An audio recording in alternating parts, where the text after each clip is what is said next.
सभी लोगों को जय माता दी और सभी लोगों को होलिका उत्सव की हार्दिक शुभकामनाएं। आज आपको इस वीडियो में मैं होलिका दहन का मुहूर्त और बहुत सारे उपाय बताने जा रही हूँ जो आपके जीवन में बहुत ही ज़्यादा सकारात्मक परिणाम देने वाले हैं। सबसे पहले हम बात करने वाले हैं होलिका दहन की। होलिका दहन का जो मुहूर्त है, होलिका दहन 17 मार्च 2022 को किया जाएगा। इसका जो पूजन का मुहूर्त है 9:06 से शाम को, यानी रात को 9:06 से रात 10:16 तक है।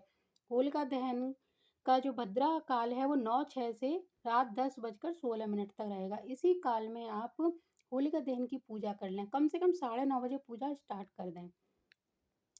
जिस समय होलिका दहन हो रहा हो उस समय सभी परिजन हवन सामग्री लेकर जाएंगे घर से और अपने हाथों में रखेंगे, और एक मंत्र है जो मैं बताऊंगी उसका उच्चारण करते हुए वो हवन सामग्री आपको होलिका में अर्पित करनी है।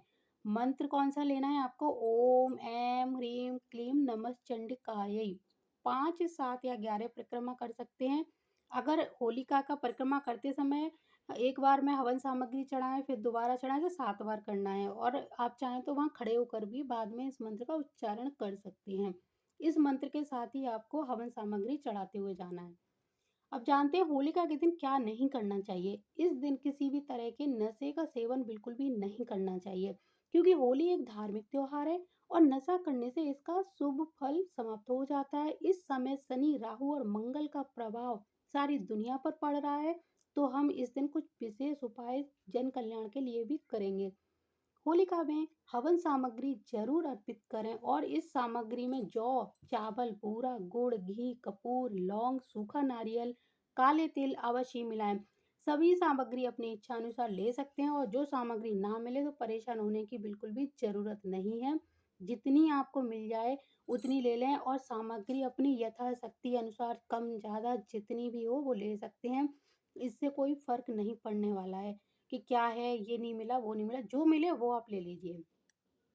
अगली बात हम जानते हैं कि होलिका दहन में कभी भी कपड़े, प्लास्टिक और स्वाद सामग्री नहीं डालनी चाहिए। इससे घोर पाप लगता है। होली पर बहुत तामझाम की आवश्यकता नहीं है।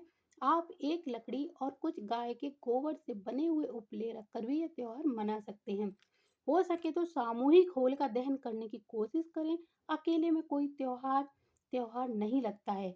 होलिका की राख जब ठंडी हो जाए तो थोड़ी सी राख अपने घर ले आएं, उसे छान कर किसी शीशी में रख लें, और जब भी कभी किसी विशेष काम के लिए जाएं तो इस राख का तिलक अवश्य करके जाएं, यानी ये भभूति लगा कर जाएं। अद्भुत लाभदायक सिद्ध होगी। होली पर हरे भरे पेड़ नहीं काटने चाहिए, सूखी गिरी हुई टहनियां लेनी चाहिए। होलिका दहन में लकड़ियों से अधिक गाय के गोबर से बने उपले को जलाने का विशेष लाभ होता है। बहुत सी जगहों पर अज्ञानतावश कुछ महिलाएं होलिका पूजन में श्रृंगार की सामग्री चढ़ा आती हैं, जो सरासर गलत है। ऐसा करने से बहुत ही ज्यादा पाप लगता है। अगर आपको श्रृंगार सामग्री चढ़ानी ही है तो 2 मिनट वहां पर रखें, उसके बाद उसको उठाकर ले आएं और किसी जरूरतमंद को दे दें, या फिर मंदिर में भी रख कर आ सकते हैं।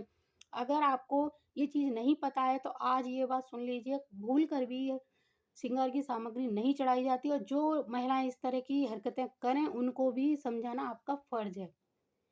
अगला उपाय है होली के दिन पुस्तक, सरसों का तेल, लोहे का बर्तन, अनाज और वस्त्रों का दान करना बहुत अच्छा रहता है। ये दान शनि, राहु और मंगल के बुरे प्रभावों से बचाएगा, अकस्मात दुर्घटनाओं से बचाएगा। सभी परिजन अलग अलग दान करेंगे, जो भी चीज मिले उसका दान कर सकते हो, भोजन, वस्त्र।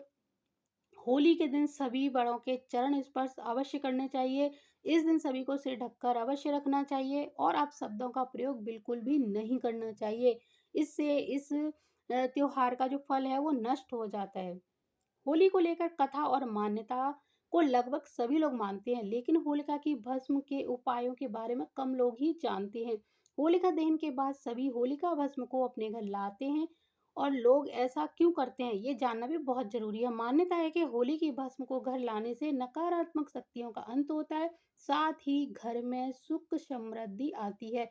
होलिका की भस्म को अवश्य घर लेकर आए, चाहे जरा सी लाएं, बहुत सारी लाने की जरूरत नहीं है, थोड़ी सी लेकर आइए और किसी पवित्र स्थान पर रख दीजिए, और रोज इसका तिलक कर सकते हैं। होलिका दहन में कपूर, लौंग, बतासे और कुछ दाने उड़द की दाल के अवश्य डालें। साबुत हो चाहे कैसी भी दाल हो चलेगी। होलिका माता से समस्त देशवासियों और संसार के कल्याण की प्रार्थना अवश्य करनी चाहिए।